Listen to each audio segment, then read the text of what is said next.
Hello everyone, I am DrooBloo. Welcome to the 612 Maharlika Bootcamp instructional video series. The aim of these videos is to familiarize yourselves with the basic game mechanics of Squad and the basic kits of Squad. Without further ado, let's get started. The respawn command. The respawn command is an important console command, especially when your character is glitched or bugged inside any object or in any part of the map in Squad. To do this, open the console key. The default key is the tilde key. You should see a command console line on the bottom of your screen. Type respawn and press enter.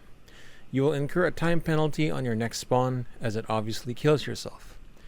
This command may also be used, but rarely, to respawn from one place to another. However, it is not recommended as it wastes a ticket and has a big time penalty when doing so. Maps. There are 3 maps in Squad. We will be discussing all of them and their features. First is the spawn map, which you can access by pressing the enter key. On this map, you can zoom in and out using the mouse wheel and drag by holding left click and moving your mouse. You will also find useful information on the screen, including available assets and their values and timers. You will not see the timers for enemy assets, however. You will also see icon legends to differentiate between the various map markers. You will also see ticket values of assets or events on the map. The gear icon is where you can set your map information as well. It is recommended that the following options are set to on: toggle viewing spawns, toggle viewing fob radii, toggle viewing fob supply points, toggle viewing other squad leader orders if you are a squad leader, and toggle director lines on. The following options you may set to your liking: toggle viewing roles as player icons, gridline opacity, objective opacity, and map icon scaling. On the left side of the spawn screen, you will see a squad list. It is here that you may join or leave a squad. Right-clicking on a squad gives you certain options. You may highlight a squad on the map and it will show the flashing teammates on the map. You may show or hide the weapon icons as well to know what weapons they're carrying or to declutter the spawn screen. You may also leave the squad. After joining a squad, you may select your kit. Note that some kits will be unavailable due to team restrictions, and that the reason for the restriction will be shown when you mouse over the kit that you want. Spawning in squad can be done in 2 ways. You can click the spawn location on the map itself, then press confirm spawn at the spawn select list. Or you can double click on any of the spawn locations on the spawn select list. You'll also see a chat box below the list. Remember to set it to team chat. To do this, click the chat box and press tab until it says team.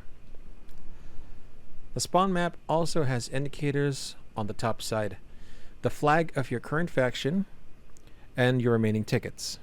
It also indicates the current round timer. There is also an indication of your player position for better position reporting and awareness. The second type of map is called the tactical map, which you access by pressing caps lock. The tactical map is like the spawn map. Everything you can do on the spawn map, you can do in the tactical map. Except that the tactical map does not have the kit selection or the spawn selection screen, making the map itself easier to see.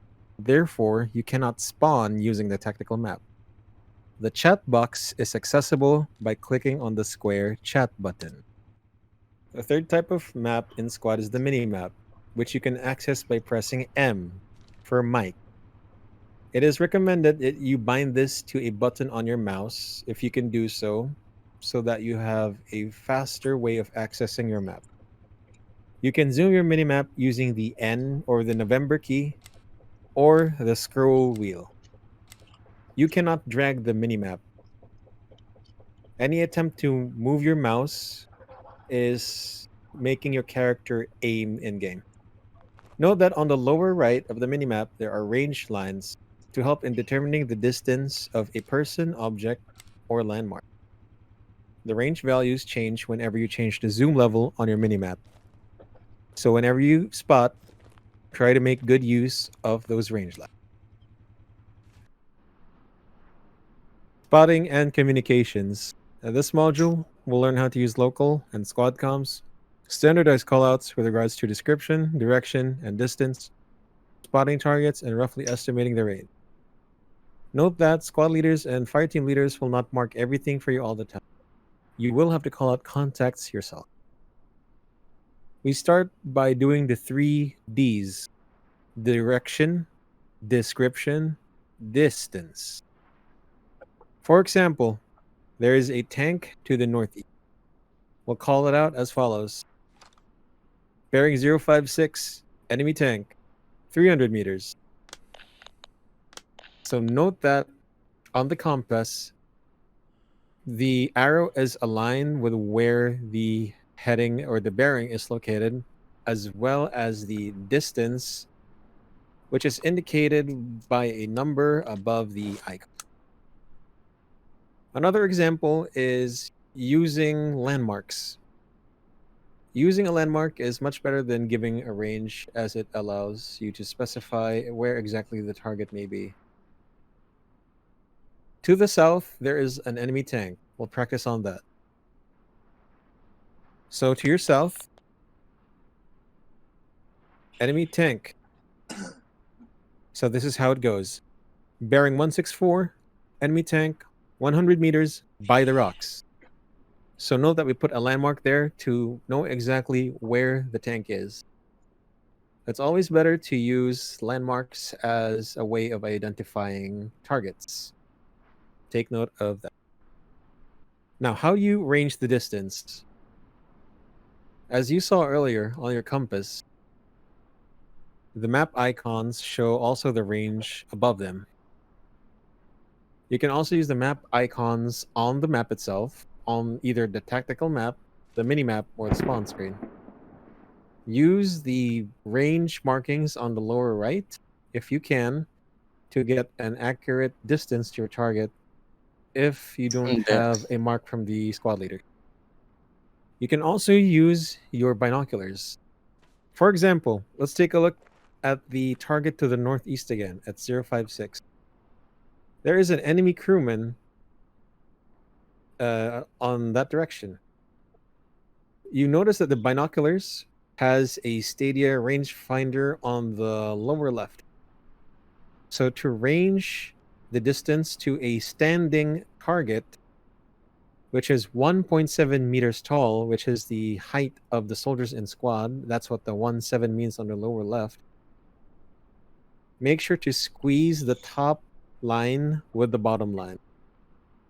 So if you see here, the target is around 300 meters. And if you cross-check it with the squad leader's move mark, or observe mark rather, it is 300 meters. Now remember, when spotting an enemy, please avoid saying enemy on me. If you have to say it, at least say your in-game name and where you are.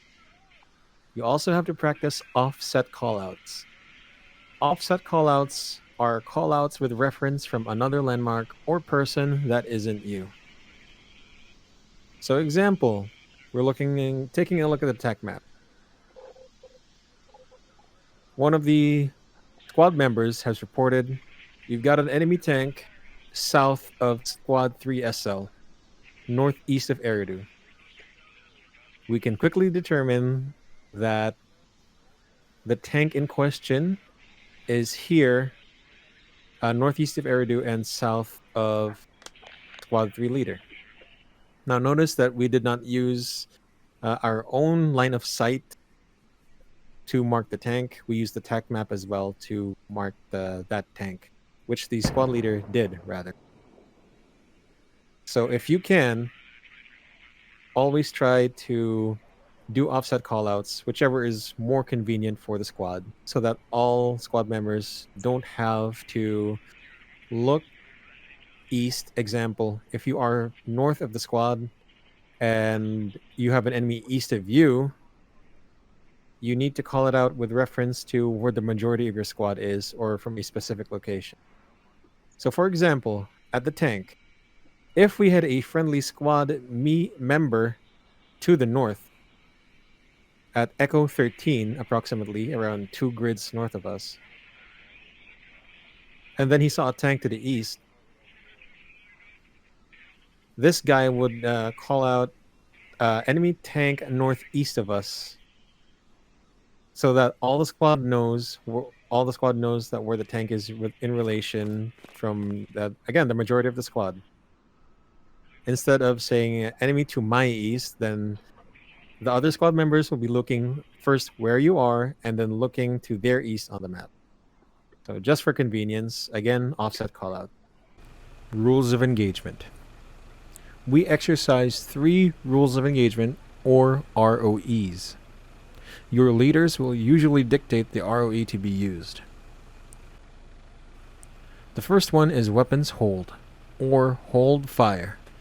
This is ideal for keeping a low profile and being stealthy. Next, we have weapons free, open fire, or fire at will. As the name suggests, open fire on any enemy in sight.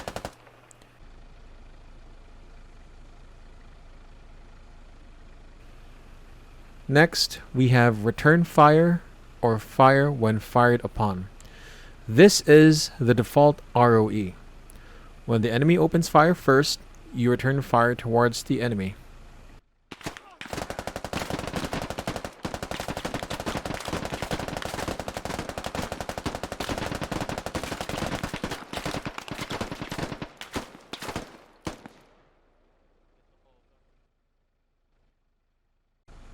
Again, listen to your leaders for what rules of engagement will be used.